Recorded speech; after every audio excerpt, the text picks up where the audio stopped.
Sorry, trying not to choke on it. No microphone, so I'll try to project. Thank you for having me.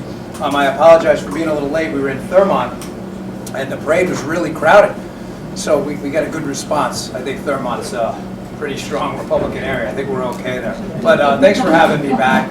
I appreciate it. For those who don't know me, my name is Dan Bongino. I am your Republican nominee for U.S. Senate, fighting Ben Cardin, most liberal member of the U.S. Senate year after year. No hero in this region, I assure you. He wasn't at the parade, but his stickers were. He always, but here's the funny thing, he doesn't even bring his own stickers, he puts them on the back of Van Hollen fans. This is his new tactic. They do. They give out Van Hollen, I guess he doesn't want to spend money on fans. So Van Hollen gives out the fans issue, and they put the Ben Cardin stickers on the back. So I always say, we showed up, you got a sticker though from Ben Cardin. So there's the concept. It resonates. If it's not a parade in Montgomery County, you're not going to see Ben Cardin, I promise you. He just doesn't show up. At some point, showing up has to matter. So my name is Dan Bongino, and again, for those that don't know me, I was a Secret Service agent for 12 years. I was a police officer, a small business owner, an MBA grad. I'm a business and economics wonk my entire life. It's been my own personal passion. I love economics. I love to talk economics. I try not to keep this speech is overly complicated. I don't want to bore you to death or put you to sleep. But I'm not a politician. I never was. Never. This is my first run. Thank God. We filmed our first TV commercial this morning, a web ad, and they sit behind a camera and they prod you with ideas.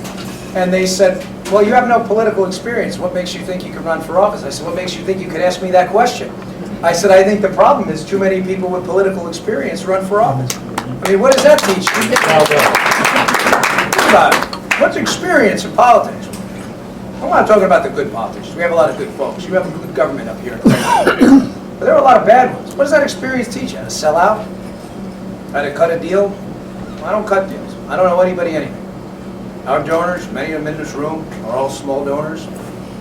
We've raised $500,000 in average donations of less than $100. We don't owe anybody anything, except you. So I can promise you this. I'm going there with an ironclad, and I mean ironclad commitment from you all to do the right thing, not to do the easy thing. So that's where I stand on that. Makes me think all the time. That nest, that really needs some shaking up, doesn't it?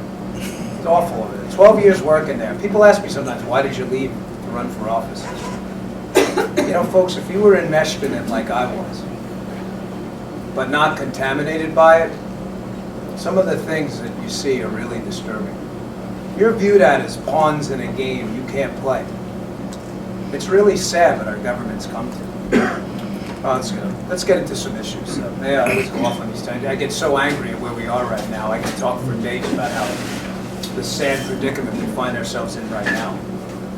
But what's the problem? What's the big umbrella problem? Because I'd like to take some questions at the end, and you can please ask any question you have on any issue whatsoever, from pasteurized milk, the capital gains tax rates, whatever you want to ask. But I want to give you the big umbrella issue, because the reality now, folks, is we're not fighting against corporate taxes and income taxes and Obamacare.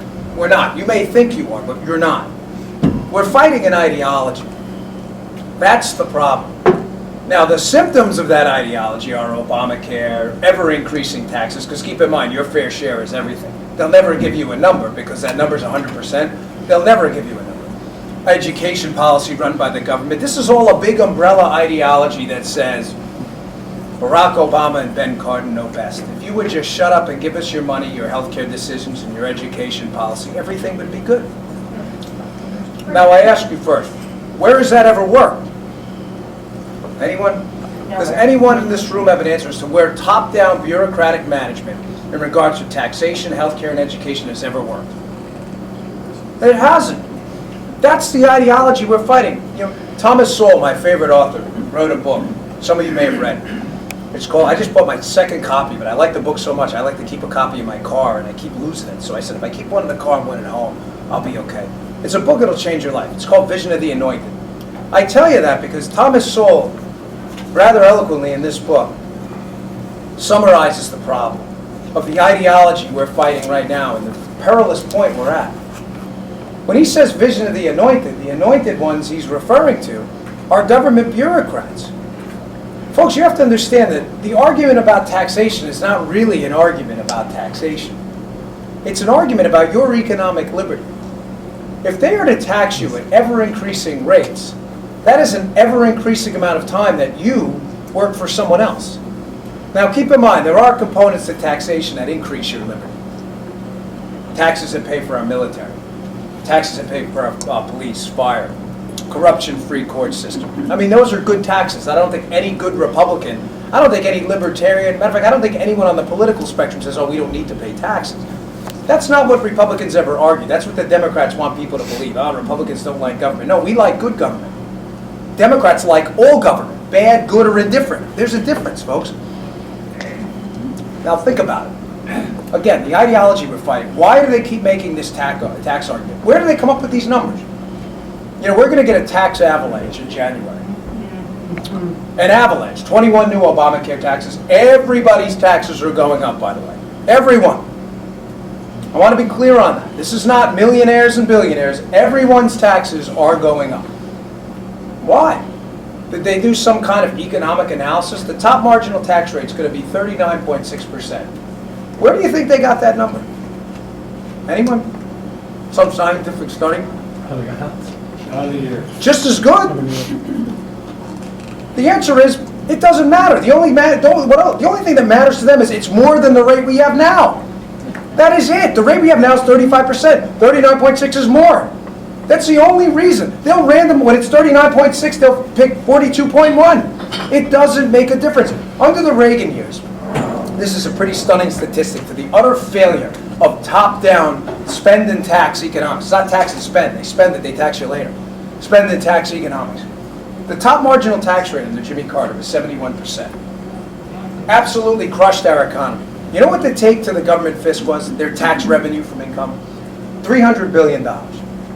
Reagan comes into office, says, you know what, the job creators are you, not me. Reagan knew his limits, and their limits are legion. He said, if I put the money back in your pocket, you're going to create jobs. Not a foreign idea, folks. That idea's been around for a long time. Reagan didn't make it up, and he knew that. So what did he do? He cut the rate to 28%. Do you know what the take to the government was when he left office? $900 billion. Think about that. 71% tax rate cut to 28% tax rate. But the take to the government triples. Why is that? Because the money was put back in your pocket. What did you do? You invested it in your business where you hired a worker. Then you invested it in a new machine that enabled that worker to be more productive. Enabling that worker to produce more per hour enabled you to do what? Pay him more per hour. When he got paid more per hour, what did he do? He spent more money on services. When the local barber started to see more visits and started to see more money, he started to hire more barbers, who then started to buy more scissors, who started to buy more barbicide, who then started to buy more chemicals from the chemical company. The exponential growth effect happens when you spend the money, not when they spend it. Folks, this is not hard science here. This is common sense. You will always spend your money better than the government. But that's the ideology we're fighting here. That's why I say it's not about taxes. It's not, because there's no rate for them that's ever going to be good enough. None. You can say, oh, it's about tax. No, it's not. If the rate was 39%, next year it'll be 52%. Carter had 71%. It's not about taxes. It's about them believing they can spend your money better than you can. You know, the Democrats love this class warfare game. Republicans don't do that. We judge people by one thing only, that's the quality of their character. Democrats need to put people in little boxes. Bad Democrats, not all of them. There are a lot of good Democrats out there, I met a few. But they like to put people in these neat little boxes. Because if you're not a victim, they can't possibly sell you the idea that you taking more of her money works. They can't. They have to make you your enemy. So they say there's a war on women, and there's a war on minorities, and a war on college students. Folks, they're doing this for a reason. It's meant to divide us. Because when they divide us, it makes you my enemy. And it makes so much more palatable the idea that me taking more of your money is fair. Even though I know it doesn't work. I know I can't spend my money better than you can. I know that. I mean, when I go to buy a car, I don't send you, my neighbor, to go buy it. Why? Because I want to spend it myself, because cost and quality will matter. Neither will matter when you spend my money. But to get that to be a palatable thought, they say, that guy's your enemy. Look what he did to you. Folks, that's what we're fighting. That's why I say we're in very perilous times. This election is not a joke. I personally believe, and I think it's an overused expression, but not in this case, that this is at least the most important election of my lifetime. Because folks, if we have 4 or 6 more years of Carter, 4 more years of the president, I honestly don't know how long it's going to take. We'll fix it. We always will. By the United States of America, we fixed much worse. But why should we have to? Why should we stand by and let them do this, that we have to fix it? You know, my kids are entitled to a shot. What do we wipe out a whole generation and say my kids don't get a shot, but my grandkids will? Just because we feel bad because the president's a nice guy? Folks, he's a nice guy. I worked for him for 2 years. I don't care. I was a nice guy too. The Orioles never gave me a shot at shortstop. I fielded ground balls. Look at my hands. I fielded ground balls I wanted so desperately. I like Cal Ripken. He's always changed his batting stance all the time. Whenever he was in a slump, I would always model his new batting stance. They never gave me a shot. I just wasn't good enough. The president's just not good enough right now. And Cardin's even worse. Because at least the president will forcefully go out and tell you what the bad idea is. Cardin just sits on the sideline and checks a box. Yes, me too. No one even knows who the man is. It's true, I sit at metro stops in Prince George's County. A lot of people come out and they'll say, hey, I'm there all the time. They go, Bongino, good to see you again. They never get my name right. And a guy comes up to me and I'm making stuff, happens all the time. And he says, who are you running against? I say, exactly. I say, you don't know, do you? I say, here's a hint, B. They go, Barbara Mikulski. I say, no. I say, Ben, they have no idea. None. It happens very rarely do you get someone who comes out and goes, oh yeah, Ben Carter. No one knows who the man is. We were at the African American Festival at the Ravens Camden Yards, right in the lot between there. And you have no idea how many people came up to me and said, what do I need to do to get Carter out of here? I mean, I'm not talking 1 or 2 folks. I'm talking bunches of folks. There is a real anger at this guy because he's completely anonymous. But I don't want to get off target because this is a really important argument. Going back to the ideology we're fighting, I think I summed it up in an umbrella view, economically what you're fighting, and why the tax argument is not an argument about taxes, it's an argument about your personal freedom to create jobs. That's it. Government thinks you can't create jobs, we'll do it for you. All they're going to do is create work. There's a difference. Work and jobs are 2 different things. Anybody can create. Hey, Joe, you want to go sweep the floor? I'll give you $5. I'm $5 less richer. Joe doesn't like to sweep the floor. Neither one of us is better off for it. That's what the government does. It takes your money and gives it to someone else. The healthcare argument. Folks, it's not about healthcare. It's never been about healthcare. This is not conspiratorial. This is real. They know this healthcare model won't work. How do I know that? Well, when you think about it, again, we use the car analogy. When you go to buy a car, even if you're going to buy remember Ford Pintos? My dad had those. They broke down like a week after they got it. Imagine that now, like a car breaks down a year after you're upset. Now it broke down the same week. But if you were going to buy a Ford Pinto in the old days, you'd buy it yourself. You wouldn't send your neighbor to go get it because it's your car. You want to kick the tires. But you go out to crack your chest open for open heart surgery. God forbid you're at that point. And you want someone else to pay for it. You want no involvement in the interaction whatsoever. Think of the absurdity of that. No one does that for any other product. No one does that for lawyers. It's a service. Follows the same rules of economics as everything else. Think about where the government's injected itself most into the service industry. And think of the areas we complain about the most. Education. Top-down, bureaucratically run. Education systems fail. The Democrats say it themselves. They say, yes, it's your fault, not ours. We're parent choicers. We're the ones who think you should pick where you go to school. Higher education. Student loan industry. It's accelerating at 4 times the rate of inflation. How is that? How can you have a product that surpasses the rate of inflation at 4 times and people still buy it? So the value of money goes up by a factor of 2. The value of this podium goes up by a factor of 8, but it's the same podium? Why is that? Violates every single rule of economics. You can't have a product outpace the rate of inflation unless there's an excessive demand for it, which there's not. The reason in higher education is the government. But getting back to healthcare, why you always hear we can't, the infamous cost curve, we can't control costs. How? How is that? Anyone who's taken Econ 101, I think it was Arthur Raccoon who said he learned everything he needed to know about economics in Economics 101. The supply-demand curve will always control costs. How can you have a product no one can afford? How can you have a dentist open up a cavity filling business in the middle of a lower income community and charge $40,000 an hour? But that's what happens in medicine. You get a bill for $40,000 and you go, oh yeah, that sounds right. The doctor doesn't even know what he charged you. It violates every single rule of economics. But why? Because the government chose to take your money and spend it for you. They know there's no healthcare fix in that.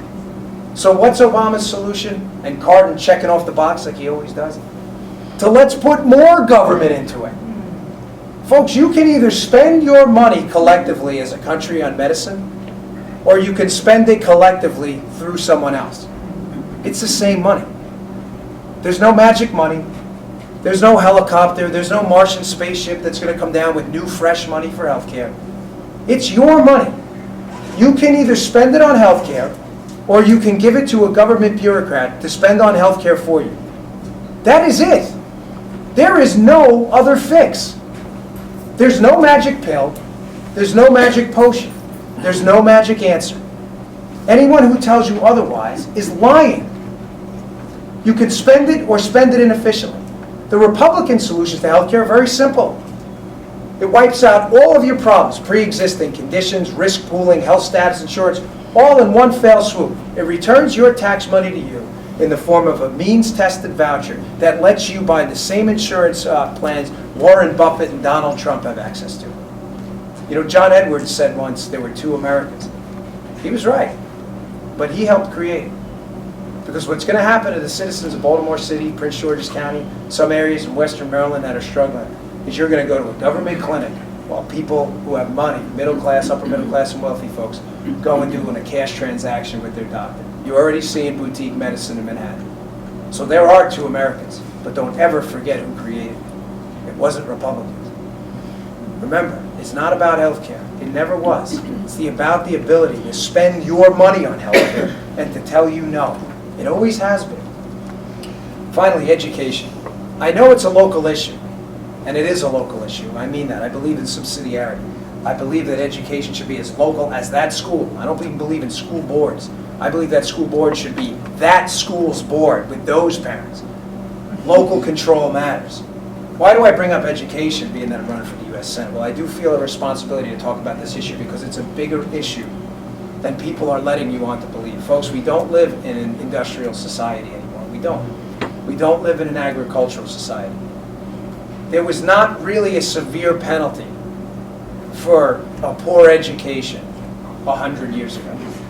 You could go out on the farms and make a good living for that time. Relatively good living relative to the times. Even in the Industrial Revolution, you put widget A into widget B. It wasn't really an ideas economy.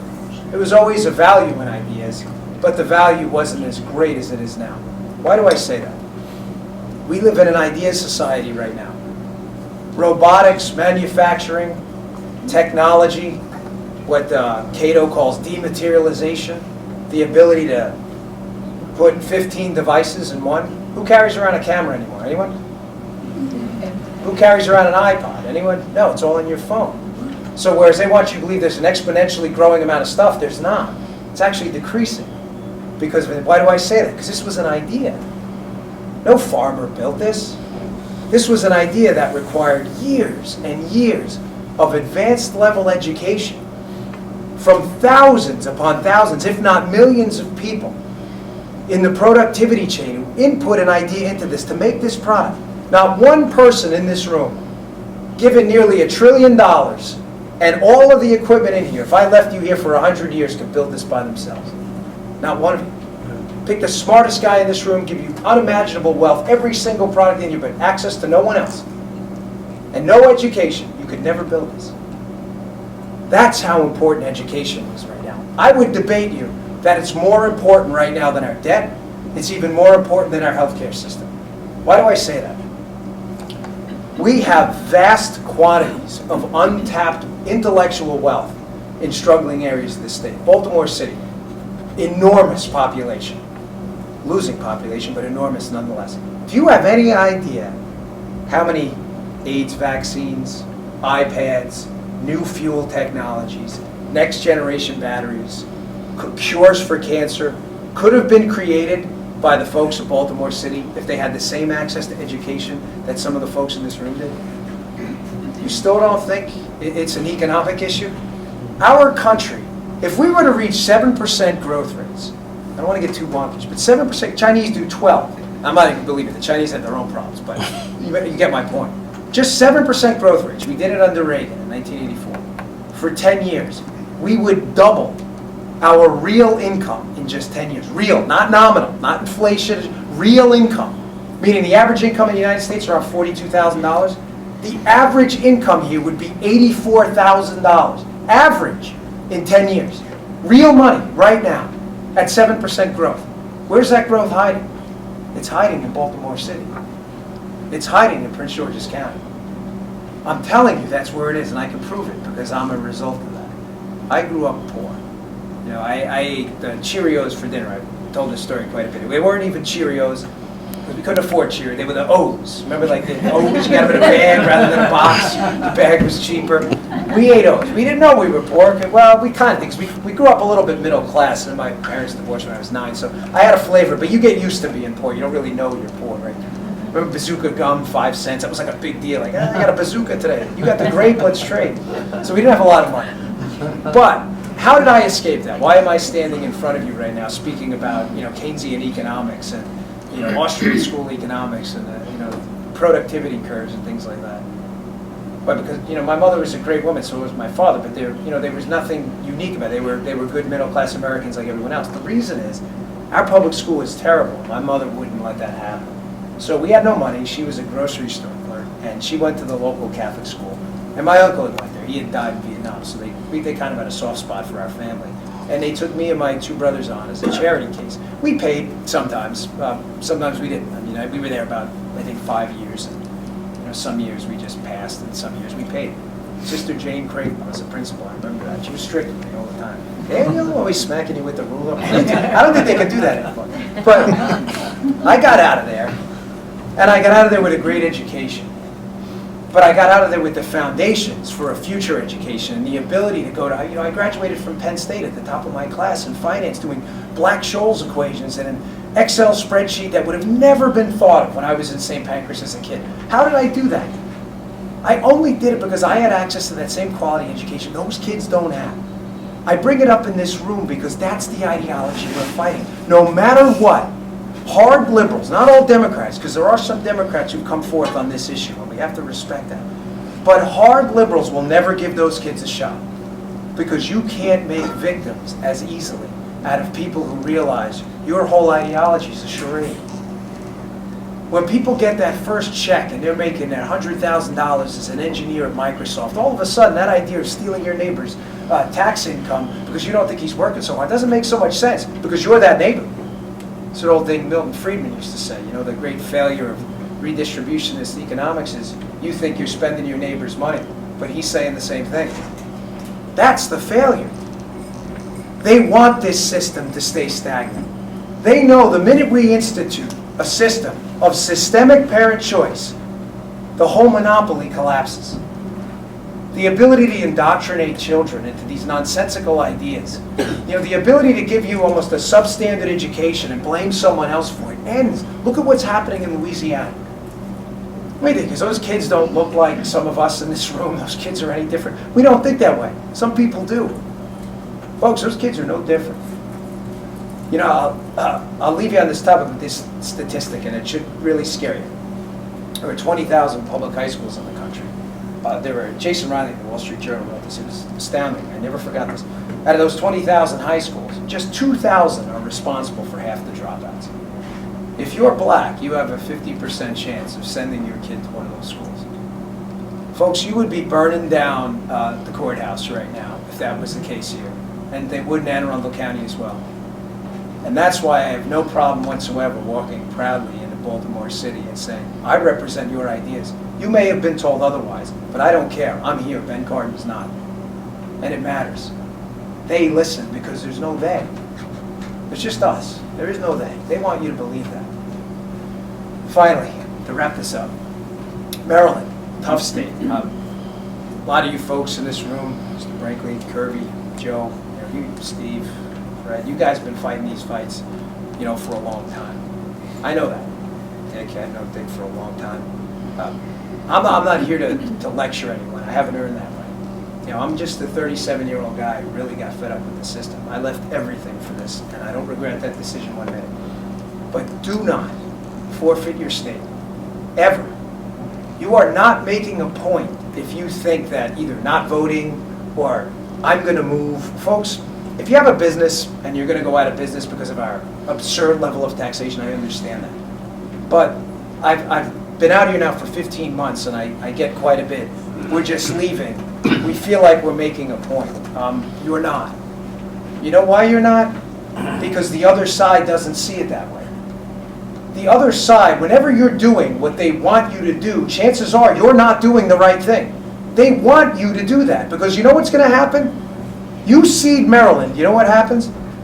They have to spend no money here. They now own the state. Where does that money go? What do you think, it evanesces and disappears? Next it goes to Virginia. Then what happens in Virginia? Virginia folks voted for Barack Obama, voted for Jim Webb. You all know that. What happens when you move to Virginia? And then Virginia turns blue. What do you do? North Carolina? I got news for you. They got a Democratic governor. What next? Florida? Well, you're all going to move to Texas? Folks, you never ever cede ground in the military, and you never ever cede ground politically. You fight everywhere. States flip all the time, and they flip like that. I was in New York City as a police officer when David Dinkins was a mayor. Nice guy, but not a very good mayor. The city was on the verge of absolute collapse. We got a mayor in, love him or hate him at the time, it was Rudy Giuliani. And within 2 years, that city was hemorrhaging cash like there was no tomorrow.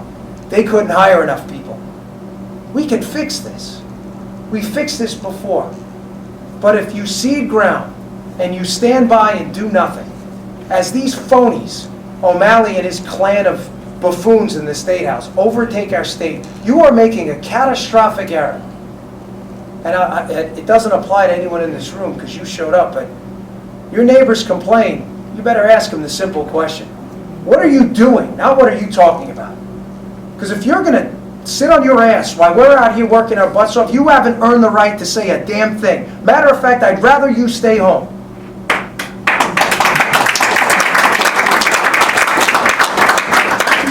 Folks, please, don't leave. Don't give up.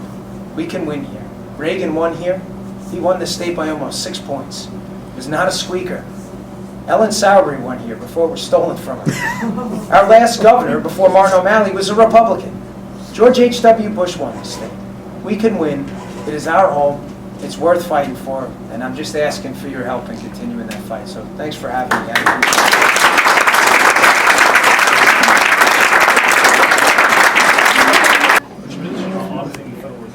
Can you tell? Yeah, the question was about how do we feel about auditing the Federal Reserve. It's not the right approach. The problem with the Federal Reserve is not an audit. Who's going to audit the auditors? One, it's already audited by the GAO. Not the minutes, but it is audited already. Now listen, I'm a libertarian-leaning Republican, always have been. I've done an enormous amount of reading on this topic. Auditing never works because who audits the auditors? It's already audited. No other auditors. That's the same problem we have in bureaucracy right now. Think about it. They're saying the EPA, we got to get a new rule. Why? The last bureaucrats couldn't figure it out, so no, these new ones will do it. No, they're auditing is not the answer. The problem with the Fed's the dual mandate. 1977, they gave the Fed two missions, monitor inflation and monitor unemployment. The Fed has no role whatsoever in monitoring unemployment. How is the Fed, think about what they do. They essentially just print money. I mean, that's what they do. How is that going to affect unemployment? That theory's been debunked years ago. The Phillips curve collapsed with the stagflation days of the Carter administration. You get rid of the dual mandate, and you peg the Fed to inflation targets only. You don't need them to audit because there's nothing they can do. Nothing. The Fed's created an enormous amount of problems. The dollar, since 1913, has lost just about all of its purchasing power. There's nothing natural about inflation, folks. What's more natural is deflation. Your dollar, if you held the same dollar and we made more and more and more products over the years, your dollar should be worth more, not less. Deflation is natural. This is a larger argument about the failure of Keynesian economics, which I think you read into from your, not in your head, but the idea that money should become more valuable over time is natural. If I gave everyone $1 in this room and the economy became so much more productive over the next 10 years, and instead of 100 widgets, say there were 100 people in this room, we had 10,000 widgets, your $1 now buys that many more widgets. Makes sense, right? Common sense, man? That's not the way Democrats view the world. Because if they don't have the power to print and devalue that same dollar, then you lose the control to them. That's why they love inflation so much, and that's why they love the dual mandate. But auditing, I don't believe it's the answer. So, question on the national debt. What do you think we ought to do with that? the national debt, folks, we need a balanced budget amendment. It is not the be-all, end-all. It's not. There are always going to be end-arounds. And for some, there should, national, like some catastrophic national emergency, say something on the 4 or 5 Hurricane Katrinas, a World War II type event. In some of those cases, we should have an end-around. But the end-around should be very difficult. The balanced budget amendment, the one I support, is a 2/3 for tax increases and 3/5 for a debt ceiling increase. I think that's strong enough. And what's more important about it is it puts you on record. You want to increase my taxes? You damn well better vote on it right now. Think about how troubling that's going to be for 66 senators to go, yay, rather than nay. So we need a balanced budget amendment, but it's not ultimately not the be-all, end-all. We have to elect people who are really committed to change, a real change, none of this fake change, like, change in a soundbite. I mean, go there and shake up the nest, as I saw it, and just say no. And if we don't, we got to boot them out. That applies to me, too. If we get elected, you hold me to it. I mean, really hold me to it. You will be doing me no favors if you allow me an out either. It's not a personality contest. I'm not competing to be your best friend. Really, we can email each other all day. We got a lot of friends in the campaign, but that's not what I'm running for. I'm running to really lead. To lead from the front, not from the back. So, but that's there's no easy answer to that, Joe. You got to just get rid of these guys. And the Democrats right now, unfortunately, a large majority of them, just see spending as an endless pit. And the bond market's going to change that soon, I assure you. Yes, sir. I'm curious to know your stance on the war on drugs, which has become a third rail in politics. Yeah. And specifically your stance on marijuana. It's a waste of time. Not a popular stance. A lot of Republicans have told me to avoid the issue. Nah, I'm not really good at avoiding anything. I was a cop. I was in the streets. I was a federal agent for 12 years, so I'm sure there may have some folks in the room with law enforcement experience. It's a waste of time. I saw it. You may talk about it. It's a waste of time. I'll give you an example. I was in the 7-5 precinct in East New York, Brooklyn. Brand new cop on the street, right? Get into a foot pursuit with this kid who was smoking a joint in daylight on the corner up in actually, I was in the 3-2 precinct up in Harlem. I was still in my field training. We arrest this kid. Harlem that year, that area, the 3-2 precinct was broken up into a few different precincts. I think it had something like 100 homicides in a year in that one precinct. Think about it. Baltimore City, the whole city only had 200. Now you have a cop, a zero-sum asset, meaning when he's not here, he's there. He can't be in two. I'm not clonable. Now I'm off the street. It took me 8 hours to process that guy for an arrest. You know what he did? He went home. I think he wound up paying a C summons or something. 8 hours, you got a guy off the street. Think about what happened on that corner while I was gone. Now, you're not asking me, you asked a good question. You're not saying, do you think marijuana is good or bad? No, I don't. It's my daughter, if I ever caught my daughter with a bag of marijuana, it'd be lights out. I don't play those kind of games, folks. But that's not what you're asking me. You're asking me in a world of scarce resources, is that really worth our time? And the answer is no, it is not. War on drugs has been a failure. It's been an epic failure. It's been an epic failure by any measure. I don't suggest legalization of hard drugs because of the sheer danger factor involved. But things like marijuana, folks, let's decriminalize it. You know what? You want to make it a traffic type ticket. You catch someone, here you go, here's your $50 summons. Honestly, that's probably more of a hit to people than the ridiculous. No one goes to jail for it anymore. They go right out. We call them DATs, desk appearance tickets. You leave, come back next time. They never showed up. It's a waste of time. So I think criminalizing marijuana has just been an absolutely epic failure. And I think really, if you're standing up for it, you're viewing the world as a world of non-scarce resources and no one lives in it. Just supporting the drug jobs out there. And again, you're creating a black market for a product that really doesn't need it. So you legalize cigarettes, which kill, millions of people due to lung cancer, but no, marijuana's no good. Where do you draw the line, Dan? At what point do you say, no, Yeah. this- I mean, You mean what, drugs? It sounds really good what you're saying, it sounds really nice, talk about scarce resources, but then Yeah. the next argument is, well, how about PCP today? After all, It is, it's a tough argument to make, because those are very dangerous. I mean, you're talking about Schedule, Yeah, I've III been drugs. on the streets too. One shot, and it could be lights out. So I think for cases like that, we keep it as, misdemeanor type crimes for purchasing. Maybe we just enhance the felony for trafficking to a really, a confiscatory level where it gets to be, and really, I think we hit them in the pocketbook worse than the actual sentence. I noticed in the Secret Service, when we would arrest people for counterfeiting, if you transport counterfeit, I don't know if you know this, in a car, the car is prone to seizure like that. You have no say in the matter whatsoever. It's an administrative seizure. We can take it. That was devastating to people. More devastating than even the sentence. You can take it, my car, I just bought this brand new Corvette. Yeah, for us, thanks. We would take it. So I think financial penalties sometimes worse. But you're right, it's a layered question. There's no easy answer. Where do you draw the line? Is cocaine okay? No, they're not. They're all terrible. But where do you draw the line? Requires us to really, think about where we're willing to allocate the assets. So, good question. Yes, sir. Any deal with Iran, the Straits of Hormuz? 17% of the world's oil goes through the Straits. Folks, I personally take them at their word. They say they want to wipe Israel off the map. I believe them. They have shown no history of sanity before. They have enough fissile material right now to make potentially up to 4 or 5 weapons. They're a very dangerous regime. There's no easy answer to that either. The only answer is force. That's always been the answer. Folks, when all else fails, and you're having a rhetorical argument with someone and he punches you in the face, the argument's over. You either fight back or it's over. That's why my nose looks like this. It's been over for me quite a bit. I used to spar with my brother when he was, and he's a much better boxer than I am. So I would try to get him on the ground, it never worked, so he broke my nose a couple of times. But what do? Force, we've been there before. We had the tanker wars under the Reagan years. Frankly, embarrassed the Iranians badly in 1984. They have, no real military force to speak of in relation to ours. So really, it's just force. And I don't flippantly say that. And for those who've ever heard me speak on the topic, I'm not an isolationist, but I'm not an adventurist either. I spent some time in Afghanistan as a Secret Service agent with the president, and it changed my view of a lot of things, folks. Remember, those are our kids. Those are your kids. That's their blood.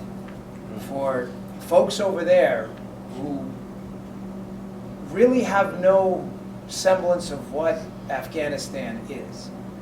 Our kids will die for the concept of a free and secure Afghanistan. But from my experience, the Afghanis themselves won't die for that very same idea. Now, you have to say to yourself again, this is a zero-sum game. You send that kid over there, he can't be here, one, getting an education or producing in our economy, and secondly, he may never return at all. I run every morning around my neighborhood. I try to stay in shape for this. All these parades, you gotta keep the ticker in shape. Thermont was uphill. Like, what kind of idea was that? You were out there. Running. But I run every morning, and there's a gazebo in the park near my house, and it's dedicated to this kid. And he is a kid. He died in Iraq. And I think to myself all the time, he lived in my neighborhood, keep the gazebo. Give us the kid. I mean, what are we doing over there? Trying to make a statement? What's the point anymore? The war, yes, there will always be a war on terror. Our initial mission over there was noble, and every soldier's death is a noble one. Those patriots fought because our government asked them to. There's no greater cause.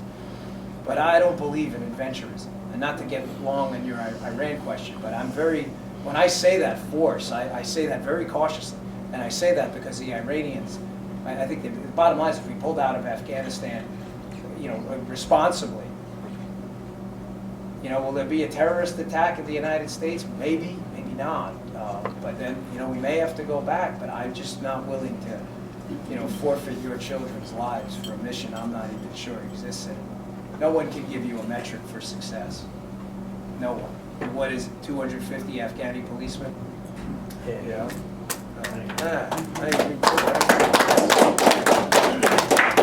Anyone else? Well, thank you so much. I appreciate it. Good questions, as usual. And I'll hang around for a little while, so. Okay. There's no melodramatic ending. I'm not going to. Yeah, you can feel free to. Yeah, I can.